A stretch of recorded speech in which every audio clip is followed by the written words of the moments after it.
माझं सोलापूर न्यूज मध्ये आपल्या सगळ्यांचं स्वागत।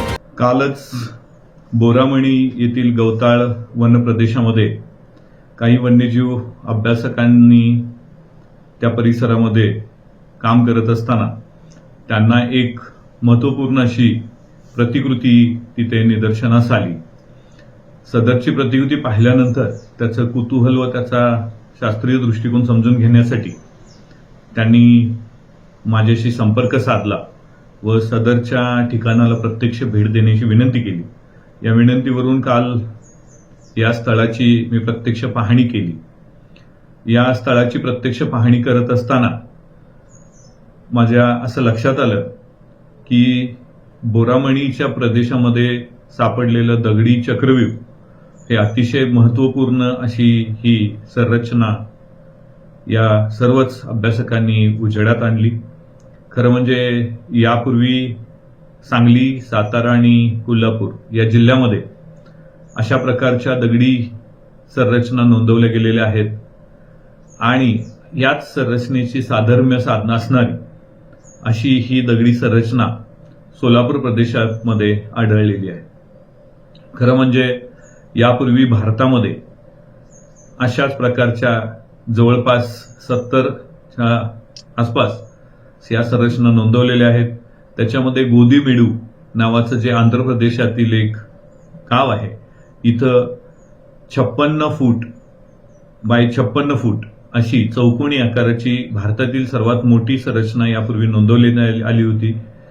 पण तिच्याशी जवळपास असणारी 7 सर्किट क्लासिकल फॉर्म मध्ये क्लासिकल फॉर्म जो आहे, जो वर्तुळाकार असतो, त्याच्यामध्ये 7 सर्किट पेक्षा मोठी, ज्यामध्ये 15 सर्किट असलेली क्लासिकल फॉर्म असलेली ही संरचना ही बोरामणीमध्ये आहे।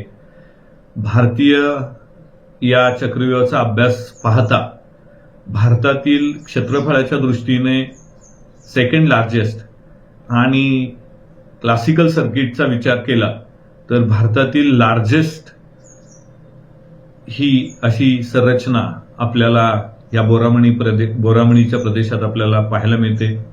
खरं म्हणजे इसवी सनाच्या पहिल्या दुसऱ्या शतकामध्ये रोमन साम्राज्यामध्ये क्रेट या बेटावरती जो क्रेट क्वाईन जे बनवलं होतं, त्या क्रेट क्वाईनवरती अशा प्रकारच्या प्रतिकृती आपल्याला यापूर्वी आपण ह्याचा अभ्यास केलेला आहे आणि या प्रतिकृतींची साधर्म्य असणारी ह्या संरचना पश्चिम महाराष्ट्रातील सांगली, सातारा, कोल्हापूर आणि आता सोलापूर जिल्ह्यामध्ये ह्या नोंदत आहेत।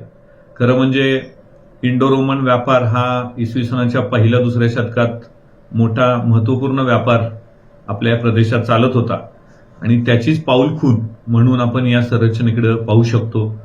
कोल्हापूरमध्ये यापूर्वी रोमन अँटिक्विटीमध्ये पोसायडोन जो त्यांचा ग्रीक समुद्रदेवता आहे नोंदवण्यात आलेला आहे आणि बऱ्याचशा अँटिक्विटी ब्रह्मपुरीच्या एक्सकॅव्हेशनमध्ये नोंदवण्यात आलेल्या आहेत। त्याचबरोबर तेर येथे सुद्धा रोमन व्यापाराच्या पाऊलखुणा पाहायला मिळतात। तर तेर आणि कोल्हापूरच्या दरम्यान जो काही व्यापार चालत होता त्या प्राचीन व्यापारी मार्गावरती या संरचना आपण नोंदवलेल्या आहेत। खरं म्हणजे ज्यावेळी या संरचनेचा बारकाव्यानं अभ्यास केला त्यावेळी अजून काही गोष्टी महत्त्वाच्या समोर आल्या। त्या संरचनेच्या कडेला असलेल्या जमिनीमध्ये आणि त्या चक्रव्यूहाच्या आतमध्ये सर्किट मध्ये असलेल्या मातीच्या थरामध्ये 1 ते 1.25 इंचाचा फरक तिथं नोंदवण्यात आलेला आहे। आसपासच्या परिसरातील जमिनीच्या पातळीपेक्षा 1.25 इंच उंच असा हा मातीचा थर या चक्रव्यूहाच्या आतल्या सर्किटमध्ये येण्याचं कारण म्हणजे ही संरचना ज्यावेळी कधी बनवली असेल तेव्हापासून शतकानुशतकं हवेमधून येणारे धुलीकण हे त्या संरचनेमध्ये अडकून ते तिथं सेट झालेले आहेत आणि त्याचं प्रमाण इतकं आहे की त्याचा थर आता 1.25 ते 1.5 इंचापर्यंत उंच झालेला आहे। त्यामुळं ही सदरची जी काही रचना आहे ही अतिशय प्राचीन व अभ्यासकांच्या दृष्टीनं अतिशय महत्त्वपूर्ण अशी ही संरचना आहे। यामुळं या परिसरामध्ये असलेलं व्यापारी महत्त्व, परकीय व्यापार, त्याचबरोबर सातवाहन काळामध्ये असलेल्या सेटलमेंटमधील जे काही प्राचीन व्यापार पथ होता हा दृष्टिक्षेपात येतो।